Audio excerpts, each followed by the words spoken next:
Thank you.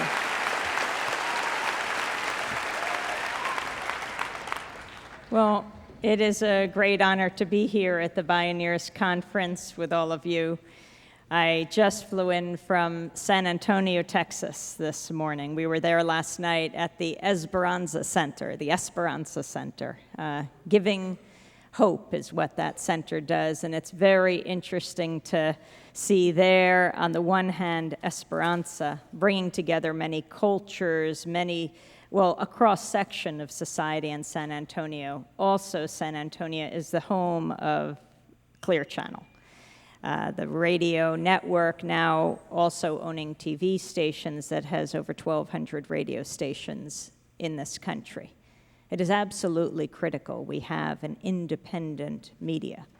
The media are the most powerful institutions on earth, more powerful than any bomb, than any missile.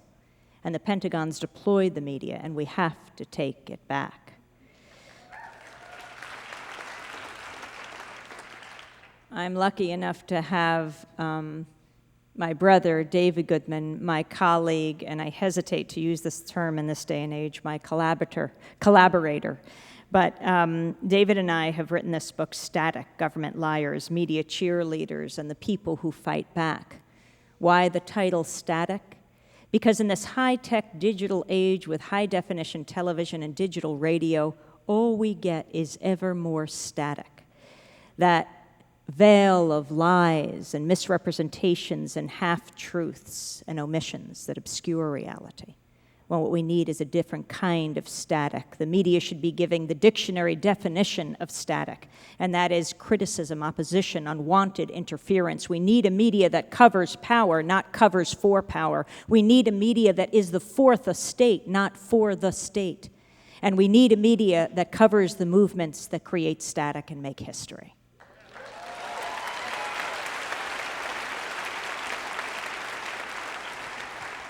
So we're on this 80-city tour, and I began on Labor Day weekend in Cape Cod.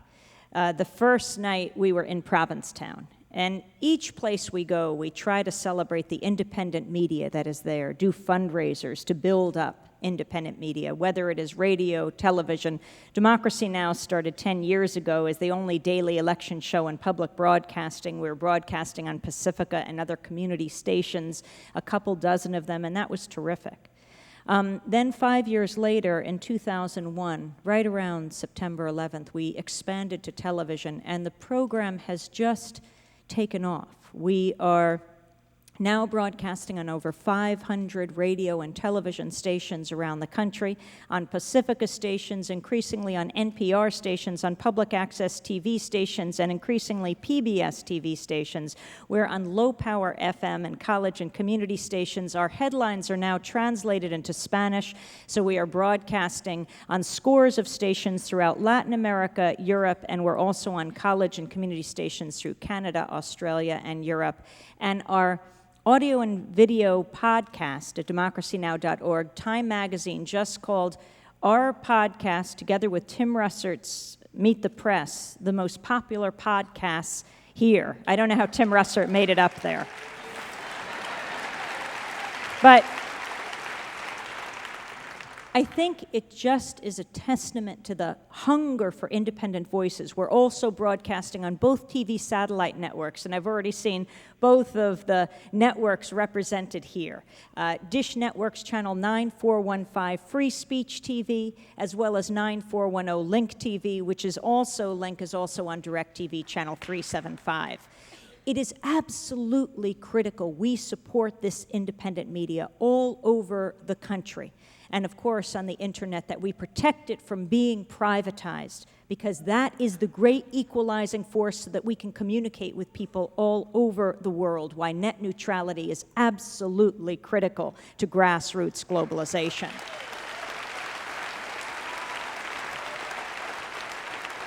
But the first night, Labor Day weekend, Friday night, we were in Provincetown celebrating WOMR Outermost Radio.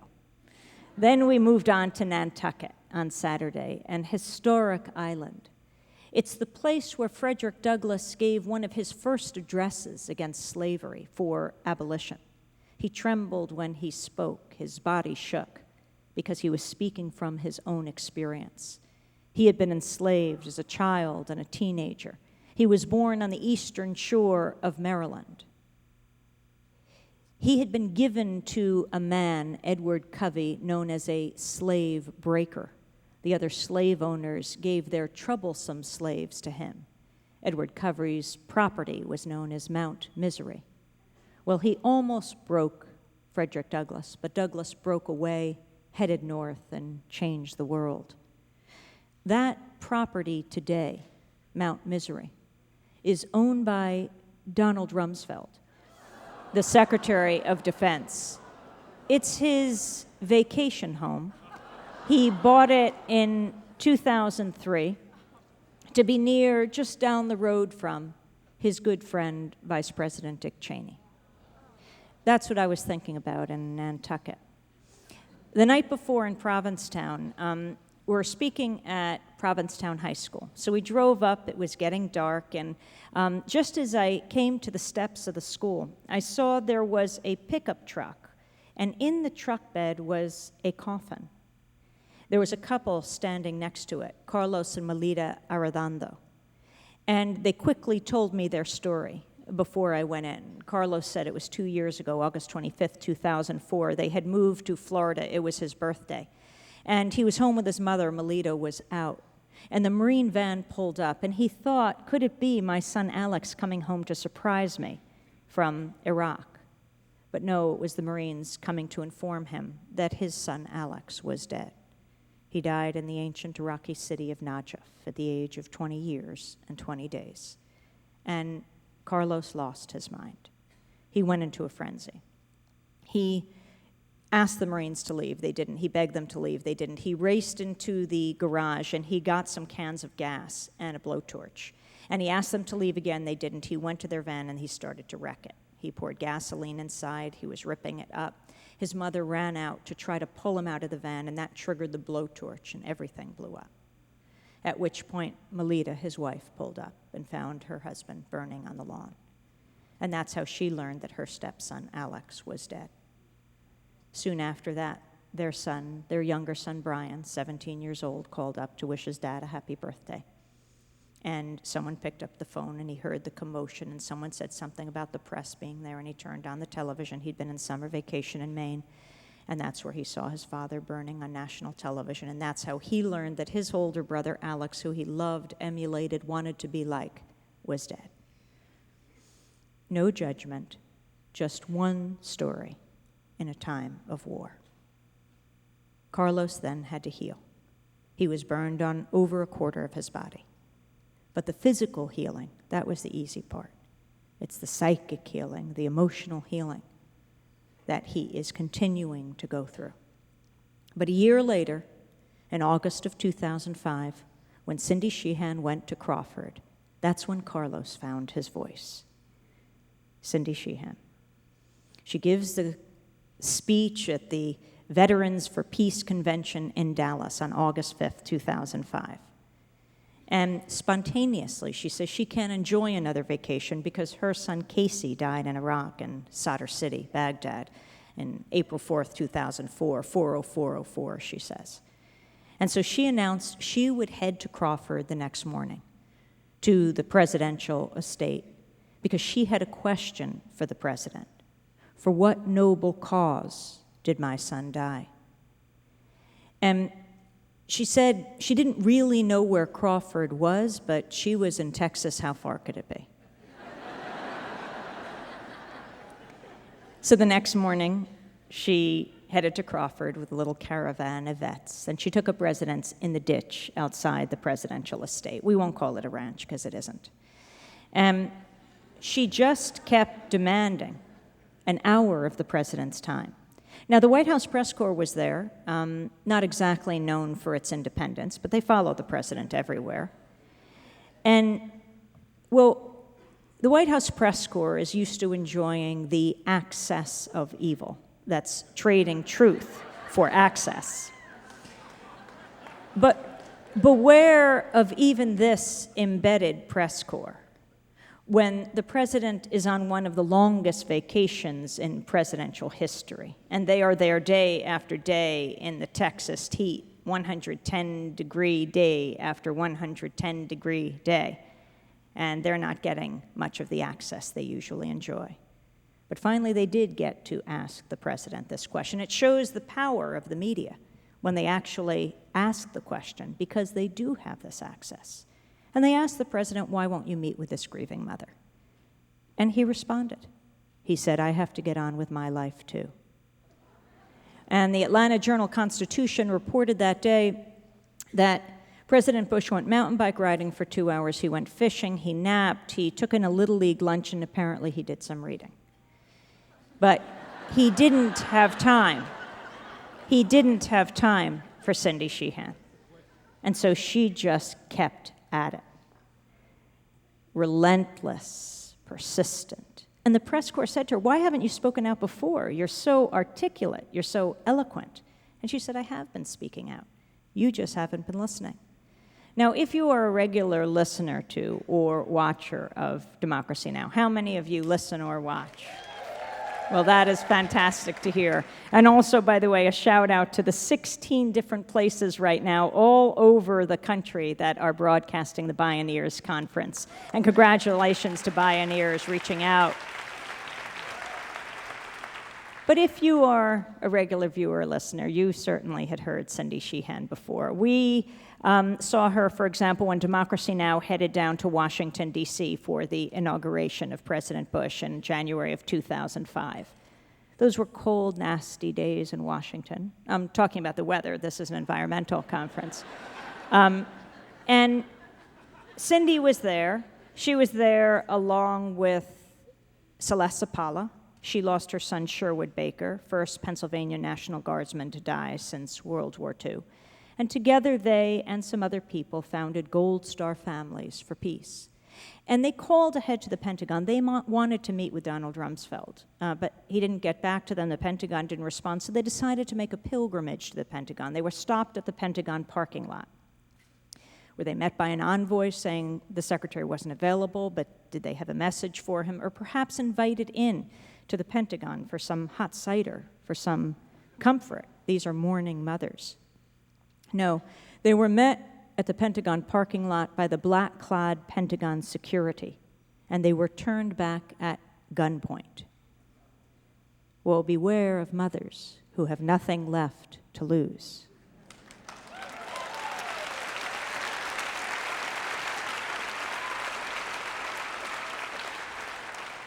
And so a few months later, Cindy Sheehan headed to Crawford, and she became a magnet for so many, for hundreds, for thousands of people. One of those people was Nadja McCaffrey. Nadja McCaffrey comes from outside of Sacramento, and her son was named Patrick McCaffrey. And after 9/11, he just felt he wanted to give back to this country, had the perfect life, wife and 2 kids, and he signed up. In case of an attack on this country, in case of a natural catastrophe, he wanted to be there to serve. And then he was called up to go to Iraq, and he didn't get the connection. He wanted to protect this country. What did that have to do with going to Iraq? He sat with his mother. They talked for hours. She didn't want him to go. Ultimately, he decided he should be there with his buddies to protect them. He didn't want to desert them, and he went to Iraq. Now, I come from New York, and my governor is George Pataki. And he visited Iraq, and he came back, and he said he wants to take a piece of the statue of Saddam Hussein and embed it into the foundation of a new World Trade Center. If he does that, that will be the first proven link between 9/11 and Iraq. So Patrick goes to Iraq, and he writes home for deflated soccer balls and candy for the Iraqi kids. Ultimately, he is killed there. And when his casket was sent back, Nadja engaged in a defiant act. She invited the press corps to Sacramento International Airport. She told the photographers she wanted them to film. She told the filmmakers and the videographers to turn those cameras on. Now, why is this defiant?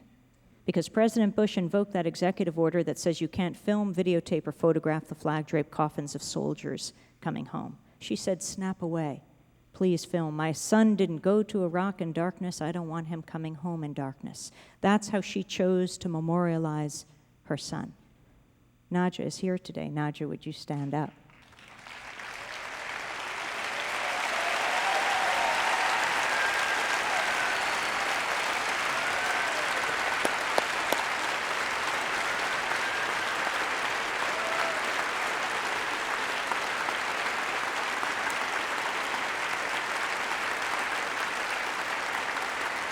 And so that's what Nadja did. And she told me just now, I haven't seen her for quite a while since I have been interviewing her.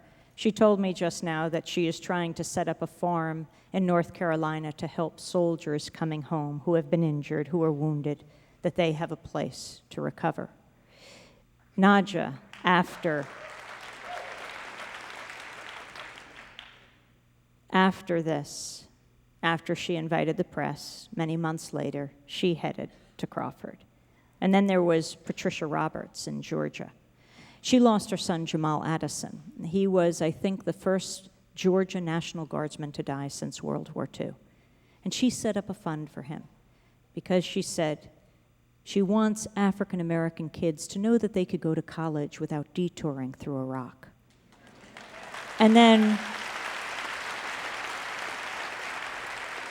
And she headed to Crawford. And then there's Becky Lowry. She's the state senator from Minnesota. I learned about her 2 Memorial Day weekends ago. I was driving through Minnesota, Minneapolis, headed to Northland College to give the commencement address in Ashland, Wisconsin. And I picked up a copy of the Pioneer Press, and there was a headline that said, "Death in the Family." And it was about Becky Lowry. She's a state senator who introduced an anti-war resolution before the invasion. She confronted Donald Rumsfeld at a national conference of state legislators, demanding to know about the no-bid Halliburton contracts that were doing no good for the soldiers in Iraq. But that's not what this article was about. It was about the fact that her son, Matt, died 2 Memorial Day weekends ago in Iraq. And she headed to Crawford.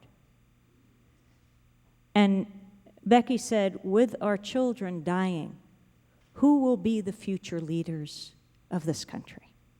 Well, I think Nadja and Becky, Cindy and Patricia, these are the future leaders of this country.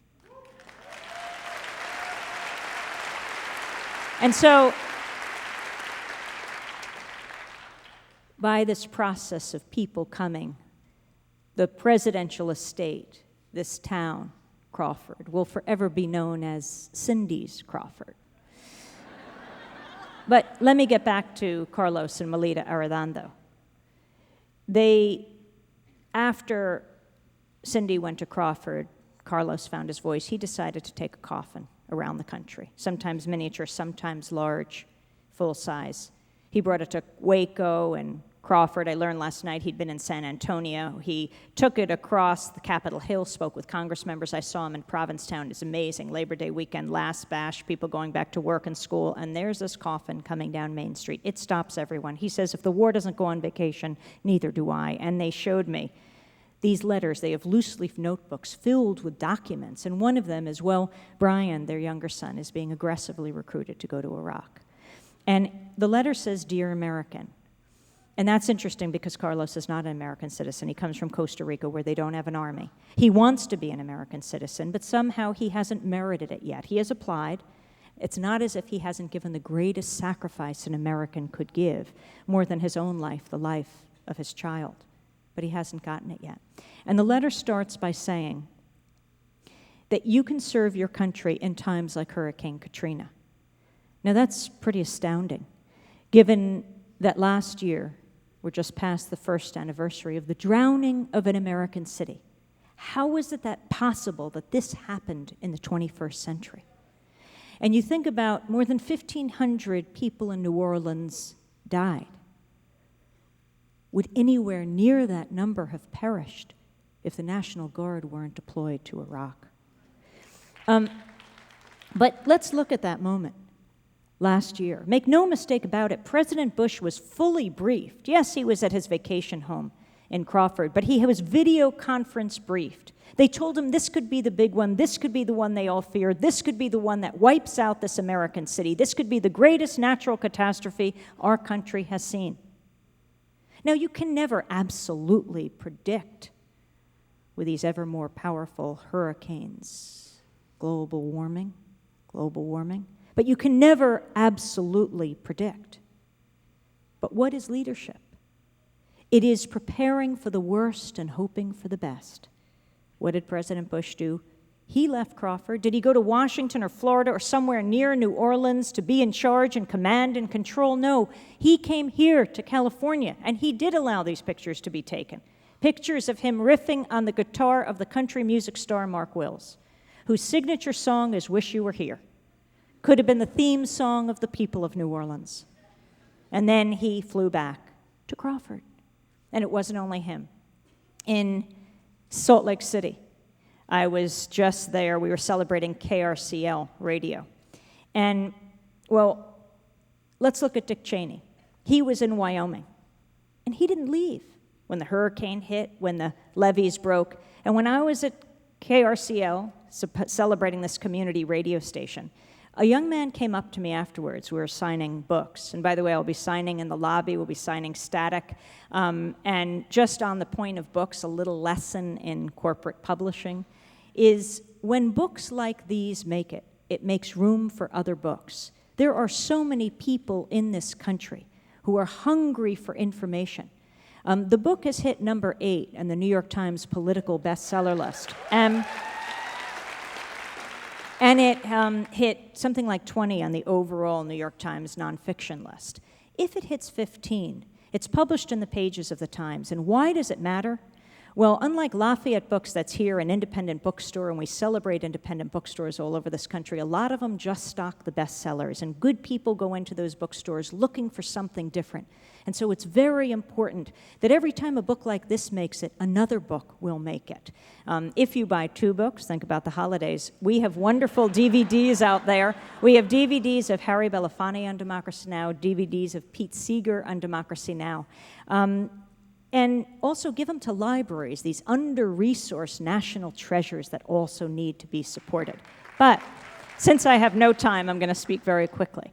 In Salt Lake City, this guy came up afterwards to sign his book, and he said he worked in a sushi shop in Jackson, Wyoming, and he was absolutely shocked that here he was watching the drowning of New Orleans on TV. All of them were, all the workers in the restaurant. And yet Air Force Two remained outside. That's Cheney's plane. And they shared a wall with the Secret Service, and they weren't leaving. And they were shocked. He said his daughter was coming in for orders, Cheney's daughter. They could not believe the vice president didn't leave. And it was not only the vice president. It was Condoleezza Rice was in New York, my city, doing some high-end shoe shopping at Ferragamo. And a customer said to her, "What are you doing shopping when people are dropping in New Orleans?" And they took her out, the customer, that is. And then there was Andrew Card. Andrew Card is the GM lobbyist who was the chief of staff at the time. He's vacationing in New England, the General Motors lobbyist, right? What we see in Washington is the ascendancy of the oligarchy. You have President Bush, a failed oil man, Dick Cheney, former head of the largest oil services corporation in the world, Halliburton. You've got Condoleezza Rice, sat on the board of Chevron, headquartered just down the road, actually had an oil tanker named after her, the Condoleezza Rice. Andrew Card, the GM lobbyist. Is it any surprise they're thirsty for oil, that foreign policy is being determined by that thirst from Iraq to Venezuela? We need a media that brings us the truth. But let me say that a side effect of the Bush administration not responding was that when the corporate media did the right thing, they went to New Orleans. There were no troops to embed with. And what we saw unfold was astounding. We saw, perhaps for one of the first times, the corporate media reporting from the victim's perspective. And it shocked the nation. You'd see bodies floating by. Then the Bush administration leaped into action and says, "You will not film the bodies." To which the editor of the Times-Picayune said, "You have got to be kidding." And then you saw a young woman reporter interviewing a man who just walked up in the water, said he'd been in the attic with his wife. As her hand slipped out of his, she said, "Take care of the children." He was holding his boy. He told the reporter the story, turned around, and walked off in shock into the water. And this young reporter started to cry. That's reporting from the victim's perspective. That is ground zero reporting. And it galvanized the nation. It didn't matter if you're a conservative Republican or a Democrat or an independent or a Green, a progressive. It was irrelevant. The differences washed away. It was humanity responding to humanity. Could you imagine if for just 1 week in Iraq, we saw those babies dead on the ground? We saw the women with their legs blown off from cluster bombs from Iraq to Lebanon. We saw the soldiers dead and dying. For just 1 week, Americans are a compassionate people. They would say, no, war is not the answer to conflict in the 21st century.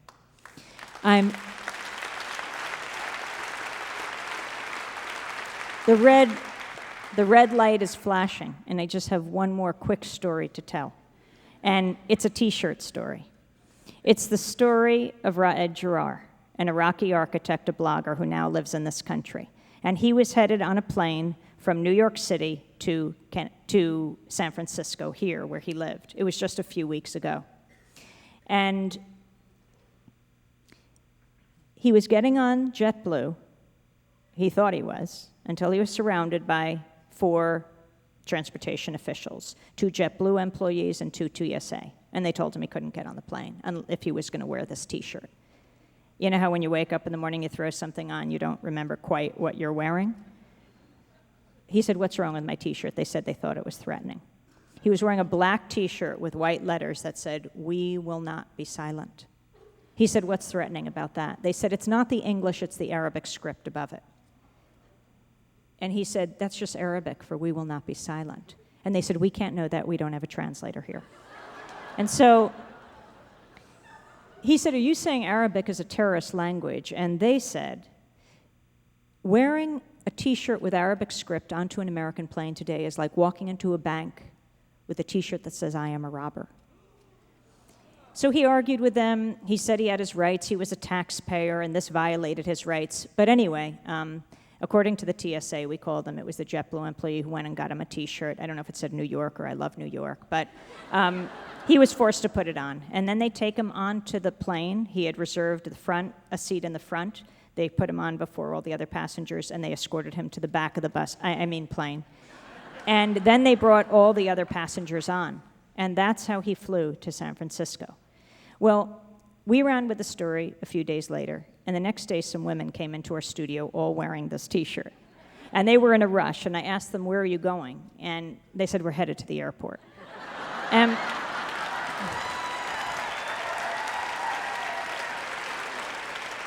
And I asked them where they would be going, and they said, "Didn't matter, they're just getting on planes." So anyway, this story then went big, and all the networks picked it up, which was highly unusual. I mean, in this country, we live in a globalized world, and yet we are so isolated when it comes to information in the United States. But they did go with the story, and they didn't credit us, but that's okay, because at Democracy Now! Our motto is "Steal this story, please." We call it trickle-up journalism.